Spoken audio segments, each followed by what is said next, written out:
Jack Suwinski's going to make the team. He's going to fly north to Cincinnati. Take that to the bank.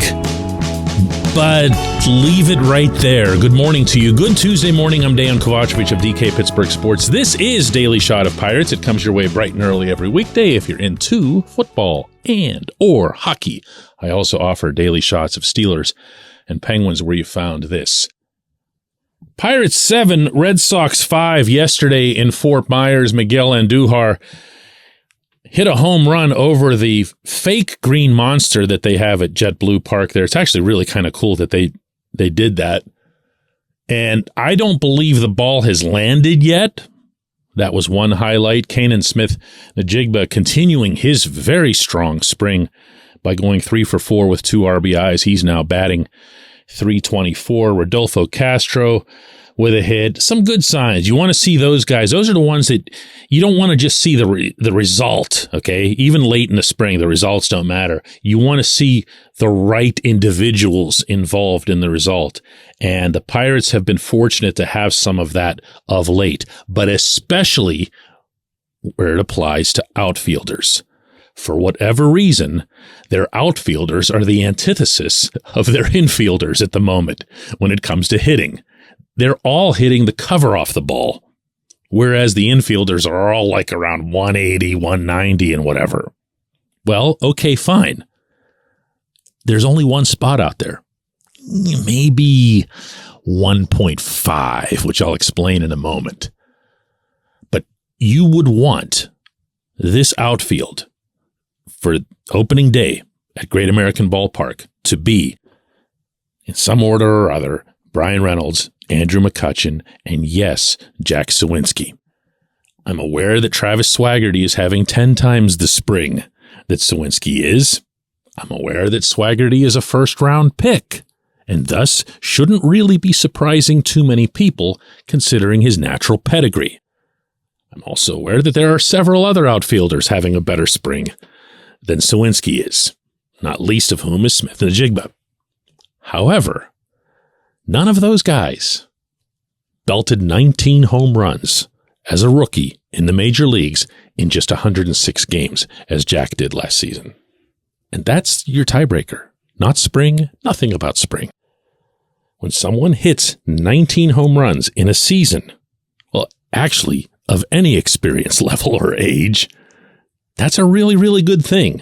When you can do it in 2/3 of a season, that's a really, really, really good thing. But when you can do it as a rookie, when there is a strong belief among everyone in the fold, not least of whom is Jack himself, that he can do a lot better than that, and that the home runs will just kind of come by accident because of the nature of his swing path, because of the friendliness of PNC Park's Clemente Wall and everything else, you don't walk away from that and you don't impose a backward step on it. Does that make sense? Let me try to explain that. Going back to last summer, when Jack had his big struggles and was sent down, and none of us had an issue with it. Jack didn't have an issue with it. The Pirates were even putting out word behind the scenes to make sure that that was known to everybody, that they weren't oblivious to how many home runs he'd hit. They felt that there was something genuine that he could gain from being down there. It wasn't one of those Super 2 things or whatever. Well, Jack goes down there, gets himself straight, comes back. And I talked to him in Milwaukee on the day he came back. He was just a different kid. Everything about him seemed different. He seemed more relaxed, smiling, not anywhere near as uptight and eyes wide and everything else. Even with the Father's Day celebration that he had, that was unforgettable at PNC Park, he still wasn't as loose as you'd want him to be. Well, now he was, and he performed pretty well. Then I saw him in Bradenton a couple of weeks ago, and we had a pretty good conversation down there, and he was just a different person. I'd heard about from others related to him. I'd never seen it myself. He was actually having fun. This was kind of neat to see.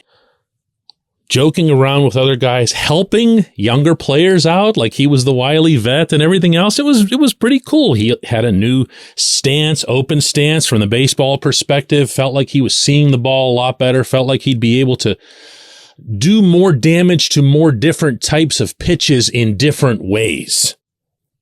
So that confidence kept going. If you take all these other players, including Swaggerty, out of this discussion and just focus on Jack, what you've got to understand here is that you can't have someone who hit 19 home runs in 106 games make 2 backward steps in rapid succession and not think that it'll affect him, because it will. It will. That's when you start questioning yourself and think, do I even belong here? How did I ever hit those home runs? Am I going to be another, for that matter, Andujar? Because Andujar did this with the Yankees, for those of you who follow baseball in general. Andujar, AL Rookie of the Year, and he had a zillion home runs and everything, and then got hurt, had some setbacks, started doubting himself, and he's still trying to claw his way back into the bigs. You don't want that. You already have an asset that's shown itself. And you want to do what you can to protect and preserve that asset. Does that mean that Swaggerty shouldn't make the roster? No, there's room for more than 3 outfielders, obviously.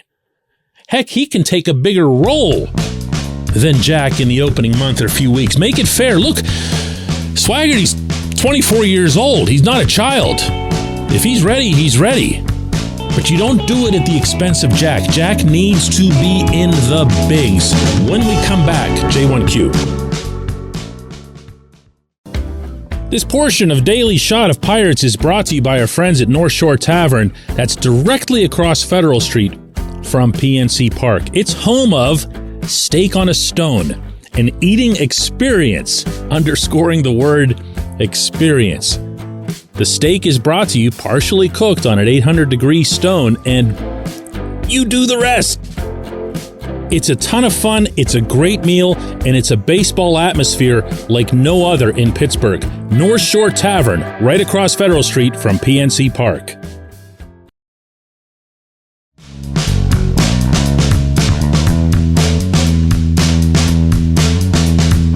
Today's J1Q comes from Mike, who says, DK, I think ideally the outfield should be Reynolds in left, Swaggerty in center, and a platoon of Suwinski and McCutchen in right field.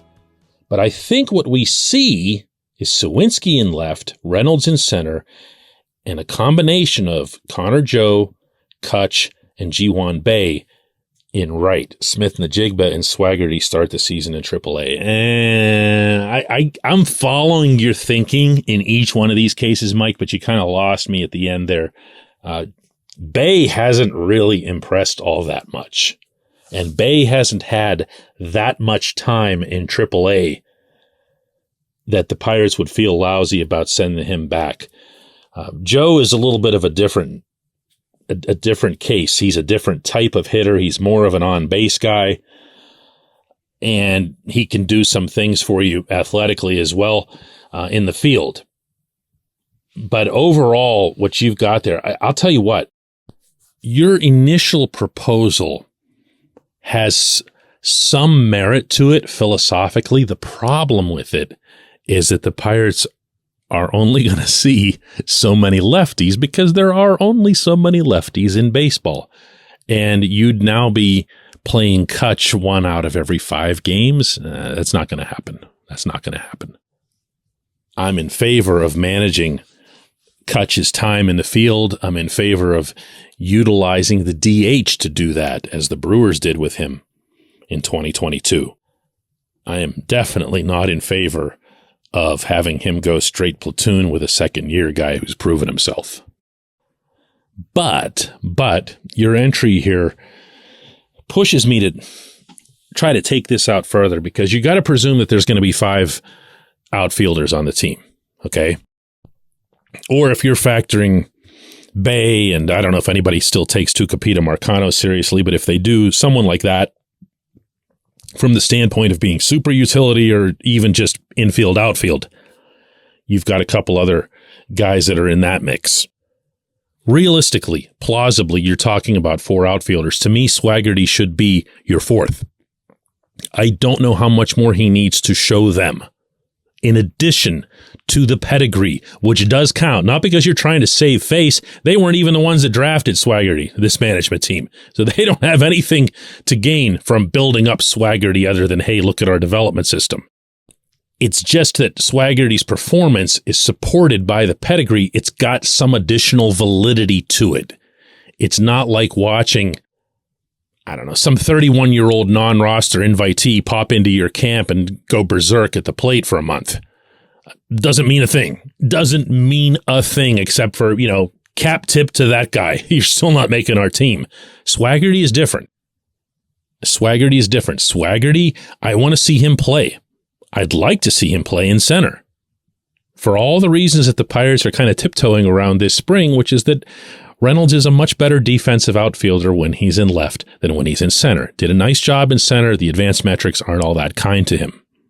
So if you have Reynolds in left, Swaggerty in center, that's the part of this that I liked, and you don't go with a platoon in right, but what you do is you say right field is Andrew McCutchen's position. Okay, that's where he belongs. That's where he's going to play. He's going to play against righties. He's going to play against lefties, but he's not going to play every day. And when he doesn't play, it's going to be Jack. Or we slide Jack around to other positions, because if you look at the way Derek Shelton has managed his lineup in his first 3 years in Pittsburgh, he hasn't really done a whole lot of pure platooning and hates even discussing it, to be honest with you. He doesn't like when the term comes up. He'll want to move outfielders around based on rest days, based on rotation, based on what kind of stuff the opposing pitcher has. It's not just left, right, left, right. So if you can work Jack into situations that help build up Jack's confidence, there's a certain pitcher, whether it's a lefty or a righty, that might give him the kind of material that he needs to be more productive.